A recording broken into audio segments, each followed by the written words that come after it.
Hi guys, my name is Bree, and I hope you guys are having an awesome day. Today I'm going to be talking to you guys about the real-life serial killer behind the Scream movies. Scream came out around Christmas time, and there was a misconception that people only watch scary movies around Halloween.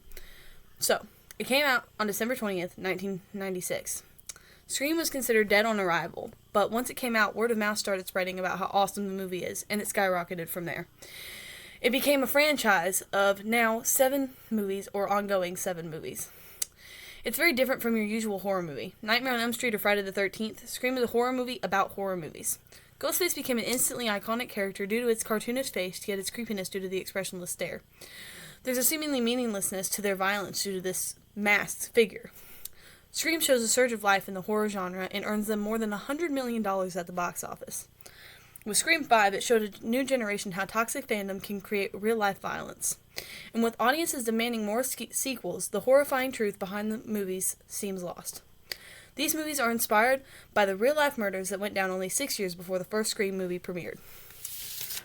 During the year 1990, the small town of Gainesville, Florida was under attack. People were buying knives and guns just to defend themselves against this unknown killer on the loose. The murderer, later known as the Gainesville Ripper, with his real name being Daniel Rawlings, was targeting college students left and right. He was quite literally running rampant through Gainesville, ripping people apart. One night, house sitting, during this time, a struggling screenwriter named Kevin Williamson watched the news story, became spooked, and got inspired to write Scream. The real-life serial killer Daniel Rawlings' horrific murder spree in 1990 created crimes that were so brutal, targeting college students and leaving the community in shock in Gainesville, Florida. His convictions shed light on his disturbing past and led him to have an execution in 2006. Scream aims to be fun. You get anxious, you jump, but then you laugh. But there's no fun in this backstory. You see, Kevin Williamson wrote Scream because he knew that the fear he had in himself after hearing about the Gainesville Ripper, he could recreate in the Scream movies for the audience to feel through those movies. So, his most famous creation was actually based off one of America's most heinous serial killers. He may not be as well known as Jeffrey Dahmer or Ted Bundy, but Daniel Rawlings, known as the Ripper, or the Gainesville Ripper, was just as disturbed. In August 1990, he went on a 4-day murder spree that would lead to the death of 5 Florida college students. 4 years later, an aspiring screenwriter was watching an ABC show called Turning Point, and that's when the crimes left him so shook that it was inspired to write a screenplay that would later become Scream. Though the Gainesville Ripper was not a teenager, he didn't prank call, and he didn't wear a mask. He planted the seeds of fear in his mind, and that's what he wanted to recreate on the page.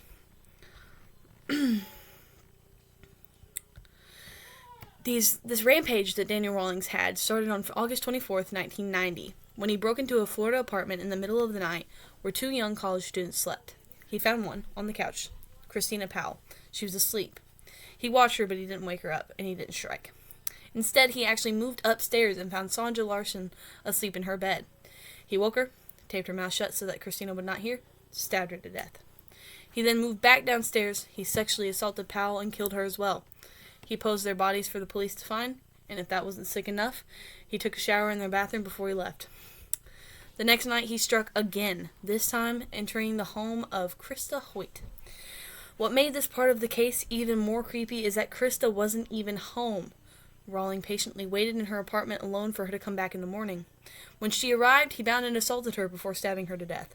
He posed her body too, but this time took an extra gruesome step by cutting off her head. After a weekend of horror, citizens were left in a state of shock. The crimes reminded so many of Ted Bundy, who had killed several Florida college students in 1978. Rawlings, sadly, was not done. Just 2 days later, on Monday, he broke into another apartment. He first made his way to the bedroom of Manny Taboada, where he murdered him. This would be the first time in the spree that he had attacked a man. His roommate, a woman named Tracy Paulez, was in another room when she heard Taboada trying to fight back against Rawlings. She went to the bedroom, where she too was attacked. She was briefly able to get away to her bedroom and lock it, but Rawlings broke through and stabbed her to death. Just as with the other female victims, Rawlings proposed Paula's, but he did nothing with Taboda, which showed that he must have intended for all of his victims to be female and was not expecting Taboda. I actually read another article about Taboda, and he was not expecting Taboda at all. He knew that Paula's lived in this apartment, but did not know that Taboda was a male, nor that he was home. So when he found Taboda and encountered him in the bedroom, it was all just a sudden attack of getting rid of the witnesses and trying to get Taboda off his back because Taboda was trying to defend the home. So he did not want to kill any men. He only wanted to kill women, and that's why Taboda was just left untouched. After being murdered, obviously, but he had killed before he arrived in Florida, actually. After Rolling killed in Florida, he stopped and was inactive for months, and he could have stayed that way for the rest of his life or waited to strike again at some point. But his past inevitably would have led to his downfall. It turned out that the 5 Florida college students were not his first victims at all. He had killed the year before in 1989, not even 6 months earlier, on November 4th, 1989. He had murdered a family of 3 in Shreveport, Louisiana. He had broken into their home and killed a grandfather named Tom Grissom, his adult daughter Julie, and his 8-year-old grandson Sean. As with Taboda and Paula's, he left the male bodies untouched, and he posed Julie Grissom for whoever would find her. Investigators noticed several similarities between the 2 murder sprees and believed it to be the same person responsible for both. With that, it did help, but it didn't tell them who the person was. The only thing that they had to go off of was the killer's blood type at the Shreveport scene, which told them that he had type B blood. The clues stopped there, but Rolling made the all-too-common mistake that many serial killers have made. He couldn't stop talking. While in Shreveport, a Christian couple actually named Cindy Jurashish and Steve Dobbin befriended Rolling at their church. They even invited him to their home several times, but he quickly discovered that he had a troubled mind and needed to get away from.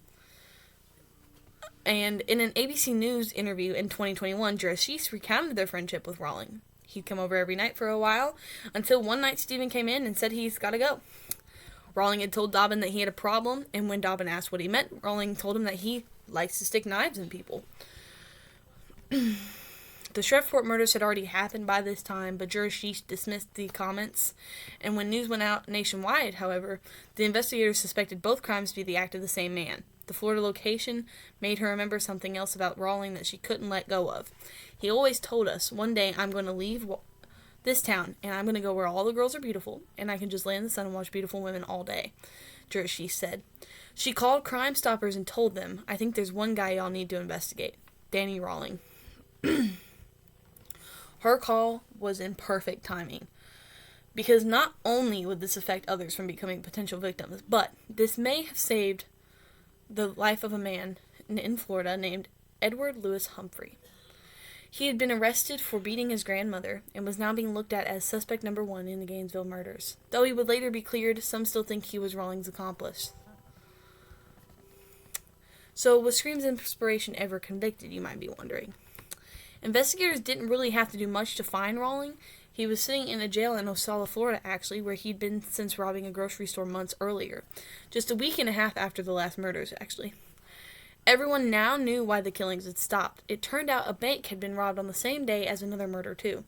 With this connection, investigators looked over evidence, including tape and tools from the robbery, and discovered that they matched what had been used in the killings. Not only that, but Rolling had type B blood, and in another sloppy confessional move, he had talked about his crimes in a diary they found.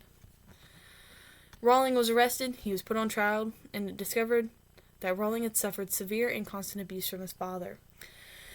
This may have helped explain the madness where it came from, but it would not save him. Daniel Rolling was found quite guilty of his crimes and sentenced to death. On October 25th, 2006, he was executed.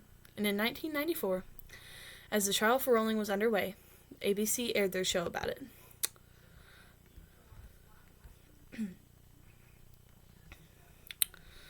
So, Daniel Rolling, after that whole show aired, he actually, in another source I read, talked about The Exorcist 3, and he stated that his defense claim was that he didn't know the difference between movies and reality, and he was driven to kill after watching The Exorcist 3, a factoid that helped fuel the meta nature of Scream. So, if you'd like to celebrate spooky season, I actually learned about this whole serial killer and the facts behind it and where Scream came from, what all they used, what all they didn't use, in a documentary on Tubi for free called Lights, Camera, Murder, Scream. So, Daniel Rawlings had many psychological issues in his past, and he used The Exorcist 3 as an excuse. He didn't know the difference between movies and reality. This is what really fueled Kevin Williamson to create the Ghostface, the iconic issue of movies versus reality. And this created such an inspiration that we now have 7 movies of a franchise. Watch Lights, Camera, Murder, Scream, and you guys will thoroughly enjoy it. I know I did, and if you guys like my spill on the real serial killer, that will give you so much more background information than what I could give you in these few minutes of talking to you. But I also looked on Fox 4 News, A Real Life Scream is the article, and then I also looked on Collider.com. Collider.com gave me a Scream killer true story, and I read a lot of my information, got all my facts, my names, my dates from Collider.com. If you guys have any questions, those are the places to go to. I hope you guys enjoyed my talk today, and just know that the Scream movies actually have a backstory now. And I hope you guys enjoyed that little piece of information, and I hope you guys have a wonderful rest of your day. Thank you so much for listening, and good night.